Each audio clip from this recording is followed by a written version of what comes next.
What's going on? Hey, gonna get a first go at this posting videos on the YouTube. So I've been talking a little bit with Derek Smith, and he suggested that I start with just something small, something simple, just to get some content on there. I do have one video that I put on the YouTube channel when I started it like 13 years ago. It's of me being tased. I work in law enforcement. You can kind of see that on the jacket here, and so I recorded the video of me being tased, and so you can check that out and laugh at me when I'm freaking out about getting tased, because that stuff hurts. I'm just telling you right now, if you have not been tased, I don't suggest that you experience it anytime soon. Anyway, what I wanted to go over was maybe spend a few minutes and talk about my match with Tony Thomlison last Saturday. First thing I want to say is Tony is a bad dude. His hand is incredibly strong, and he just keeps getting better and better and better. Plus, on top of that, he's an incredibly nice guy. Like, just a genuinely good dude. And I have a ton of respect for him. It ended up going pretty good for me. I felt pretty good about the match. I kind of thought that if I could beat him on the go, I would be successful. In the first match, I was able to do that. I was able to get a decent grip and just hit on the go, and was able to pin him pretty quickly. In the second match, I don't normally like to do this kind of stuff, but I thought maybe I could hit a little bit and not pin him, but maybe kind of control him and see if I could bleed him out a little bit. And kind of just be a little bit more secure for the later rounds. But what happened is it kind of backfired on me. When I hit and kind of stopped, he was able to pronate right through my fingers, which is a huge compliment to Tony on how strong his hand and his pronation is. It's no joke. He is a very powerful dude. So we went to the strap, and I just decided right there, I'm not going to screw around anymore. I just need to get in and out of these matches as quickly as possible. So in the strap on the second go, I was able to hit. He kind of stopped me right above the pad, but with a little extra surge, I was able to get that pin. And in the third match, the third round, it went relatively quickly as well.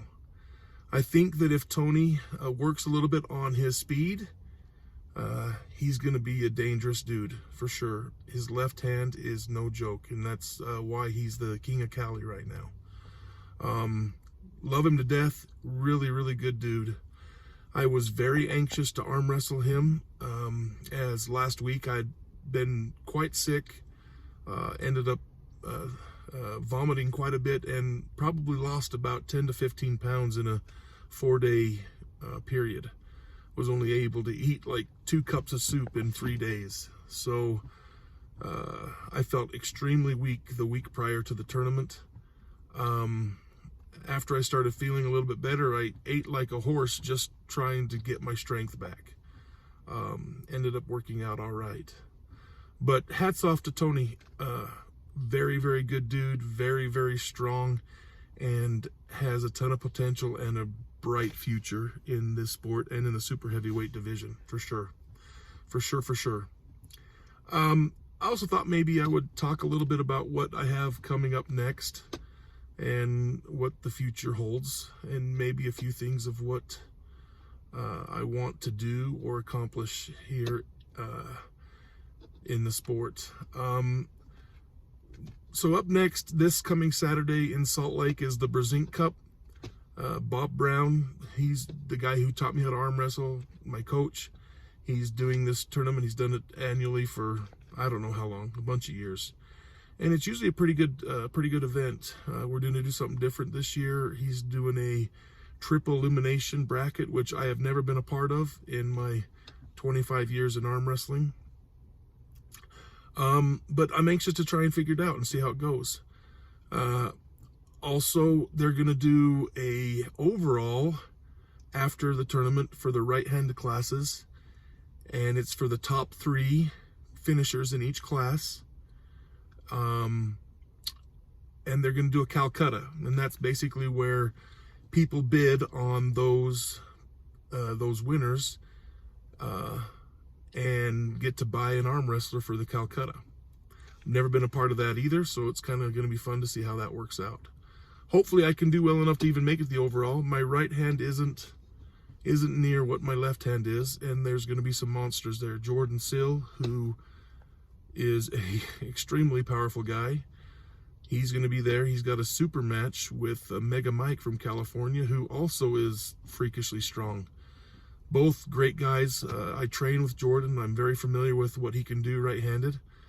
And I've arm wrestled Mega Mike one time this year in Hawthorne, and he was able to get a win on me, but I was able to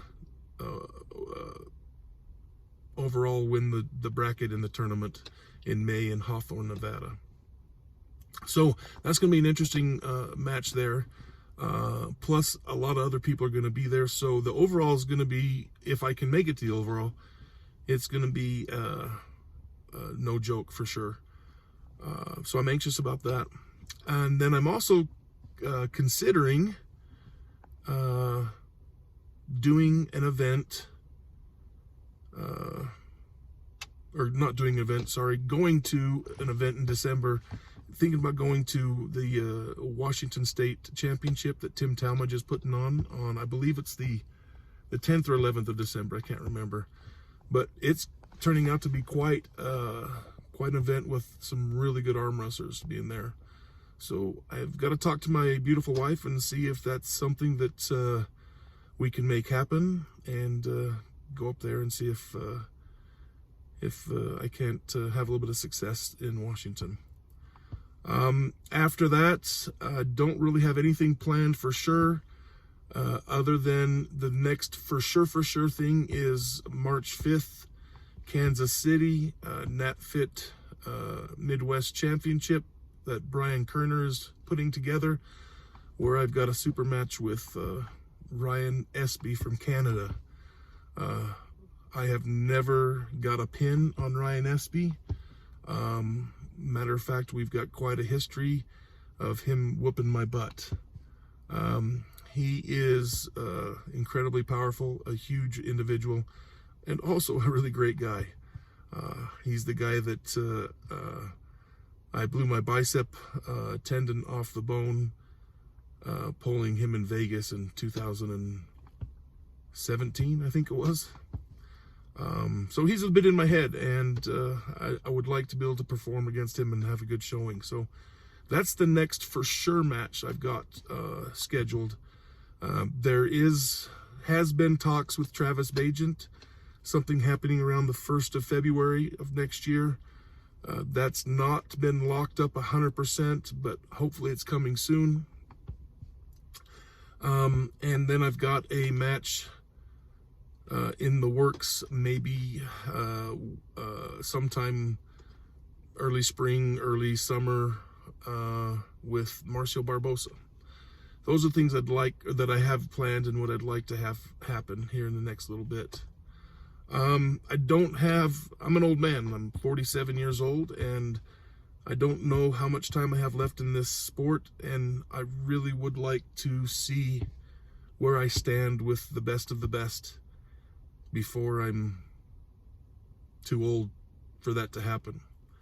So I'd like to have some matches with some Europeans. I'd like to be able to see where I stack up against those people.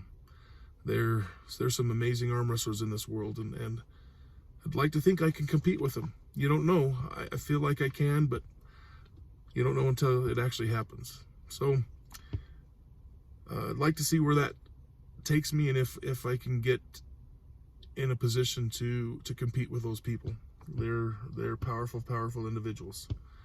So hey, if there's anything else that y'all would like to see from me, please send some comments.